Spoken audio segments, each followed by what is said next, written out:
सिवाय नफरत फैलाने के कोई और काम इस मुल्क में हो नहीं रहा। अगर मैं ये कहूं कि आपकी और मेरी कम्युनिटी की हैसियत आज की डेट में कीड़े मकोड़े से ज्यादा नहीं है, जिस तरीके की जुल्म और ज्यादती उत्तर प्रदेश और देश के अनेक राज्यों में हो रही है, कोई बोलने वाला नहीं है। आज पॉलिटिकल लीडर्स को डर लगता है, ऐसा नैरेटिव सेट हो गया है। आपको तो खाली दिखा करके उधर इकट्ठा किया जा रहा है। असली निशाना इस मुल्क का आइन है, असली निशाना इस मुल्क का कॉन्स्टिट्यूशन है, जिसने इस मुल्क के वीकर सेक्शंस को राइट्स दिए हैं, उसको खत्म करना असली मकसद है। मैं तो ये कहता हूं कि भाई जब बर्बादी होगी तो 100 में 15 हम भी बर्बाद हो जाएंगे।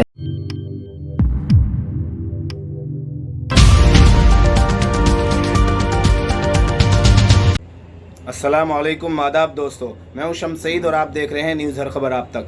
मुल्क के हर कोने में आज लोग इंतजार कर रहे हैं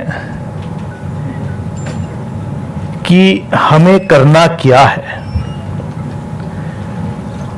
हमारी क़यादत का क्या होगा, हमारे मसाइल, हमारे जो इश्यूज हैं। और ये मुल्क के सिर्फ मुसलमान ही नहीं बल्कि मुल्क के भर के जो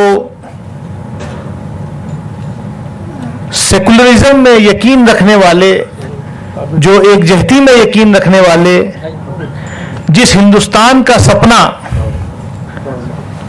आजादी के वक्त हमारे बुजुर्गों ने देखा था, उस आइडियोलॉजी में बिलीव करने वाले तमाम मजहब के वो लोग आज परेशान हैं। प्रोफेसर अपूर्वानंद मेरे से पहले यहां बोल रहे थे, उन्होंने बहुत अच्छी बातें कही कि एक एक करके, मुझे कहने में जरा भी अब गुरेज नहीं है, भले ही मैं मेंबर पार्लियामेंट हूं, चुनावा नुमाइंदा हूं, लोकसभा का मेंबर हूं, लेकिन हिंदुस्तान के अंदर जितने इंडिपेंडेंट इंस्टीट्यूशंस हैं, उन सब के अंदर ऐसे लोगों का इन्फिल्ट्रेशन हो गया है कि जो ताकतें इस मुल्क में, और उनका इतिहास किसी से छुपा नहीं है, अंग्रेजों की दलाली करने वाले आज जो है अपने आप को नेशनलिस्ट, सबसे बड़े राष्ट्रवादी कहते हैं।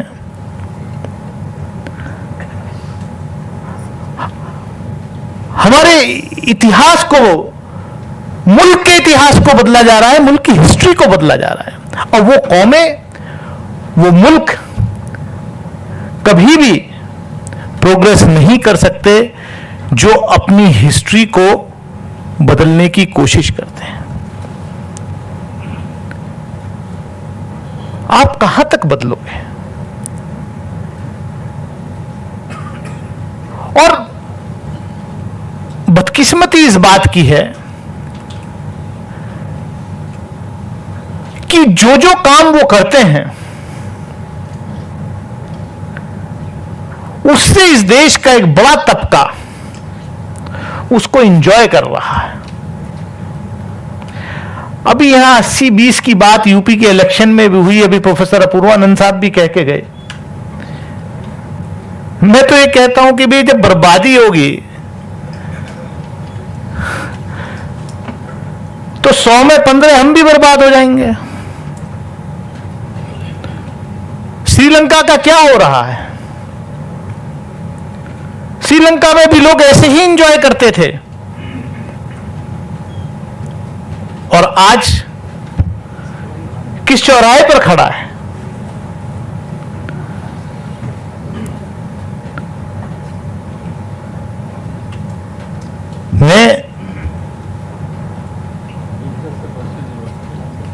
बाहर मैंने बोलना कम कर दिया है। कई लोग कहते हैं कि साहब आप बहुत टेलीविजन पे जो है रोज दिखाई देते थे लेकिन आजकल दिखाई नहीं देते। तो मैंने कहा साहब मैंने फरवरी 2019 में अहद कर लिया था कि मैं किसी टेलीविजन की डिबेट में नहीं जाऊंगा। वो दिन है और आज का दिन है, मैं ना गया और ना घर में टीवी खोलता हूं, क्योंकि सिवाय नफरत फैलाने के कोई और काम इस मुल्क में हो नहीं रहा है।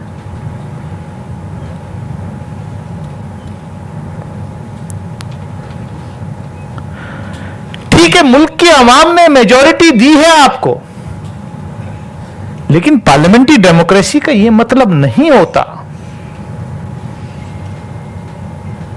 कि आप हर चीज को बुलडोज करते हुए चले जाएंगे। और एक नैरेटिव तय किया जाता है। मैं अभी, आपको याद होगा हैदराबाद के कई दोस्त यहां बैठे हैं, 2019 नवंबर दिसंबर की शायद वाकया है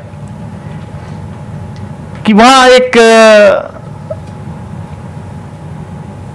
किसी लड़की के साथ स्कूटी पर वो जा रही थी, एक रेप की घटना हुई थी। अगले दिन 4, 5, 6 जो भी सो कॉल्ड कल्प्रिट थे उनको एनकाउंटर में मार गिराया। पूरा देश का मीडिया और हिंदुस्तान की पार्लियामेंट, मैं भी उसका रुकन हूं, वाहवाही कर रहा था, बहुत अच्छा काम किया है। लेकिन मुझे हवाओं के विपरीत चलने की आदत है, बल्कि मेरी लीडर ने भी ट्वीट कर कहा बहुत अच्छा काम किया और लॉ एंड ऑर्डर ऐसा ही होना चाहिए। लेकिन लोकसभा के अंदर मैंने उस दिन कहा कि यह हक उन पुलिस वालों को नहीं दिया गया है कि उनको बगैर सुने, बगैर ट्रायल के आप इस तरीके से मार गिराएंगे। और अभी मैं मोबाइल देख रहा था कि खबर यह आई है कि सुप्रीम कोर्ट ने जो उस घटना के ऊपर कमीशन अपॉइंट किया था, उस कमीशन ने अभी चंद मिनट पहले रिपोर्ट दी है कि वो फर्जी एनकाउंटर था और उन 10 पुलिस वालों के खिलाफ जो है हत्या का मुकदमा दर्ज किया गया। मैं बात ये इसलिए कह रहा हूं कि नैरेटिव बनाया जाता, माहौल बनाया जाता, उस माहौल में अच्छे बुरे सब बह जाते हैं। हमें उस नैरेटिव के खिलाफ खड़े होना है।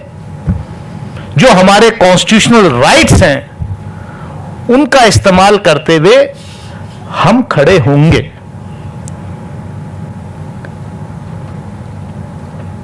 मैं ज्यादा कुछ ना कहते हुए मैं यही कहूंगा, 2 दिन आपकी ये कॉन्फ्रेंस चलेगी। और एक बात और मैं कहना चाहता हूं बड़े साफ जहन से, कि हम लोगों को जो जिस फील्ड में है, जो जो काम कर रहा है, उसको पॉजिटिव नजर से देखना चाहिए, बजाय इसके कि हम तनकीद करें और टांग खिंचाई करें। मेरा काम अगर पार्लियामेंट में है तो मैं वहां करूं, आपका काम अगर यूनिवर्सिटी में पढ़ाने का है तो आप करें। और माहौल जो मुल्क में है उसको ध्यान में रखते हुए, बजाय इसके कि हम बहुत जज्बाती बयान दे करके उन टेलीविजन वालों को, उन टीवी के एंकर्स को फॉडर प्रोवाइड करें, उससे अच्छा यह है कि हम जैसे आज हम लोग यहां बैठे हैं, संजीदगी के साथ 2 दिन यहां डेलिब्रेशन करें और फिर आगे क्या रद्देमल होना चाहिए इश्यूज पर, यहां से कुछ कॉन्क्रीट तय करके हम लोग उठे।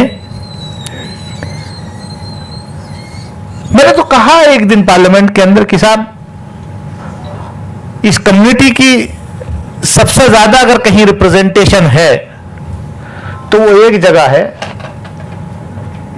वो है जेल। तो मैंने सवाल पूछ लिया था 2019 में कि साहब ये बता दीजिए कि वीकर सेक्शन के कितने लोग परसेंटेज जेल में है। तो मिनिस्टर ने बड़े उससे जवाब दिया, प्राइम मिनिस्टर भी बैठे हुए थे उस वक्त, नहीं हम रिलीजियस बेसिस पर काउंटिंग नहीं कराते। लेकिन अभी एक रिपोर्ट आई है कुछ दिन पहले कि more than 20% under trials Muslims are in Indian jails।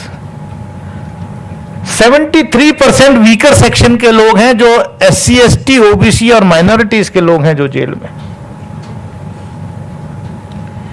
UAPA जैसे केसेस, सेडिशन जैसे केसेस अगर आप देखेंगे तो मेजॉरिटी हमारे ही लोगों पर, वीकर सेक्शन के ही लोगों पर वो केसेस लगाएंगे। प्लीज़ आपसे निवेदन है कि आप हमारे इस चैनल को लाइक करें, शेयर करें, सब्सक्राइब करें। और अगर आप इस वीडियो को फेसबुक पर देख रहे हैं तो हमारे फेसबुक पेज हर खबर आप तक को ज़रूर लाइक और फॉलो कीजिएगा। इस वीडियो में इतना ही, हमें दीजिए इजाज़त। आगे फिर मुलाकात होगी आपसे किसी ऐसी खबर के साथ। तब तक के लिए जय हिंद, धन्यवाद दोस्तों।